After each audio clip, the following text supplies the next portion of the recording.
എല്ലാവർക്കും സ്വാഗതം. ഇന്ന് നമ്മളൊരു റെസിപ്പി ആയിട്ടല്ല വന്നേക്കുന്നത്. ഇന്ന് നമ്മൾ മൈക്രോവേവ് ഓവൻ എങ്ങനെ ക്ലീൻ ചെയ്യാമെന്ന് നോക്കുന്നത്. അപ്പോൾ അതെങ്ങനെയാണെന്ന് നോക്കാം. അതിനു മുമ്പായിട്ട് എല്ലാവർക്കും ഒരു നല്ല ദിനം ആശംസിക്കുന്നു. യുഎയിലൊക്കെ നല്ല മഴയുടെ ഒരു കോളുണ്ട്, ചെറിയ തണുപ്പും ഉണ്ട്.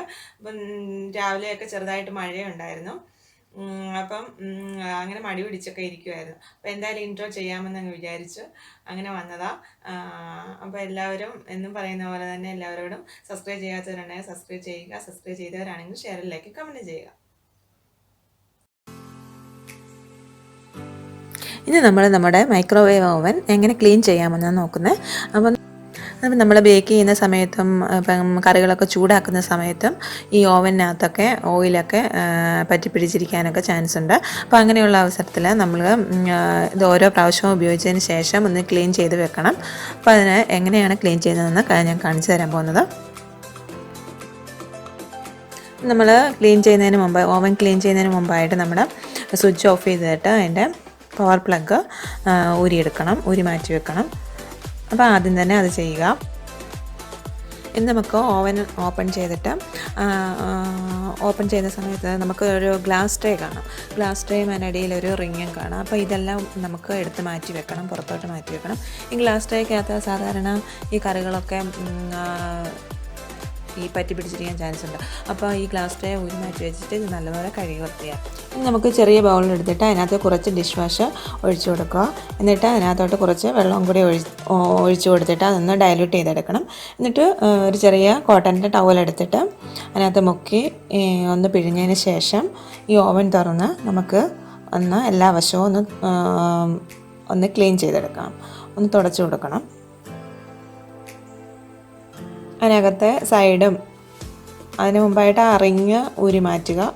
എന്നിട്ട് ആ റിങ്ങും മാറ്റിയതിന് ശേഷം നമ്മൾ ഇതെല്ലാം ഒന്ന് തുടച്ചു കൊടുക്കണം. സോപ്പ് വെള്ളത്തിൽ മുക്കിയ കോട്ടൺ തുണിയാണ്. അപ്പം അത് വെച്ചിട്ട് നമുക്ക് ഇത് അവിടെ എല്ലാം ക്ലീൻ ചെയ്ത് കൊടുക്കാം.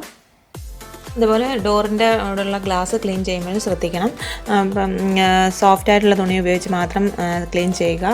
മെറ്റൽ ടൈപ്പ് സ്ക്രബ്ബർ അങ്ങനത്തെ ടൈപ്പ് ഒന്നും ഉപയോഗിച്ച് ഡോറിൻ്റെ ഗ്ലാസ് ക്ലീൻ ചെയ്യാതിരിക്കാൻ ശ്രദ്ധിക്കണം. അതിനകത്ത് സ്ക്രാച്ചസ് വരാൻ ചാൻസ് ഉണ്ട്. അപ്പോൾ സോഫ്റ്റായിട്ടുള്ള തുണി ഉപയോഗിക്കാം.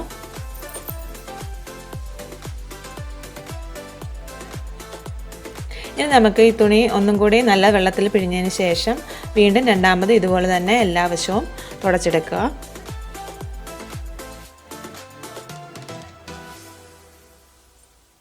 സൈഡും മുകൾ ഭാഗവും താഴ്ഭാഗവും എല്ലാം നല്ലതുപോലെ നമുക്ക് തുടച്ചെടുക്കാം. അപ്പോൾ സോപ്പ് വെള്ളം എന്തെങ്കിലും ഉണ്ടെങ്കിൽ അത് നല്ല വെള്ളത്തിൽ പിഴിഞ്ഞ് തുണിയും കൊണ്ട് തുടച്ചെടുക്കാം.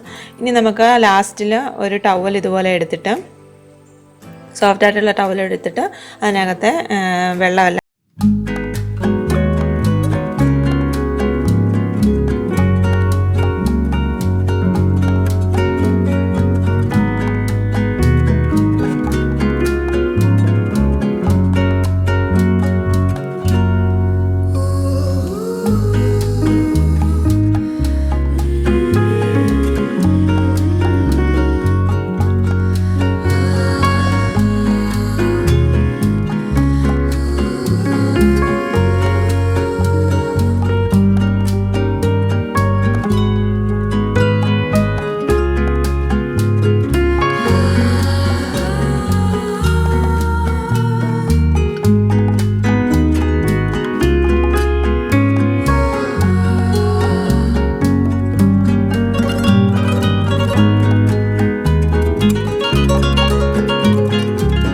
ഉപയോഗിച്ച് കുക്ക് ചെയ്യുമ്പോൾ അതിനകത്ത് ഓയിലിൻ്റെ അംശവും കറികളുടെ അംശവും ഒക്കെ പറ്റി പിടിച്ചിരിക്കാൻ ചാൻസ് ഉണ്ട്. അപ്പോൾ അങ്ങനെ ഓരോ തവണയും നമ്മളിത് കുക്ക് ചെയ്ത് കഴിയുമ്പം ഇത് ക്ലീൻ ചെയ്യേണ്ടതുണ്ട്. അപ്പോൾ അല്ലെങ്കിൽ ക്ലീൻ ചെയ്തില്ലെങ്കിൽ എന്താ സംഭവിക്കുകയെന്ന് വെച്ചാൽ ഇത് ഓവന് കൂടുതൽ മൈക്രോവേവ് എനർജി എടുക്കേണ്ടി വരും. അപ്പം കുക്കിങ്ങിൻ്റെ ടൈം വ്യത്യാസപ്പെടുകയും ചെയ്യും. അപ്പം അങ്ങനെ വരുമ്പോൾ നമ്മുടെ ബേക്കാകാതിരിക്കും. ബേക്കോ എന്താണ് ചെയ്യുന്നതെന്ന് വെച്ചാൽ ഗ്രില്ലാണെങ്കിൽ ഗ്രില്ല്, അപ്പോൾ അതിനനുസരിച്ച് ടൈമിൻ്റെ അളവിന് വ്യത്യാസം വരും ക്ലീൻ ചെയ്തില്ലെങ്കിൽ. അപ്പോൾ അത് ശ്രദ്ധിക്കുക. എനിക്കറിയാവുന്ന ഇത്രയും കാര്യങ്ങളാണ് നിങ്ങളുമായിട്ട് ഷെയർ ചെയ്യാൻ വന്നിരിക്കുന്നത്. അപ്പോൾ ഇനി അടുത്ത വീഡിയോയിൽ കാണുന്നത് വരെ ഗുഡ് ബൈ.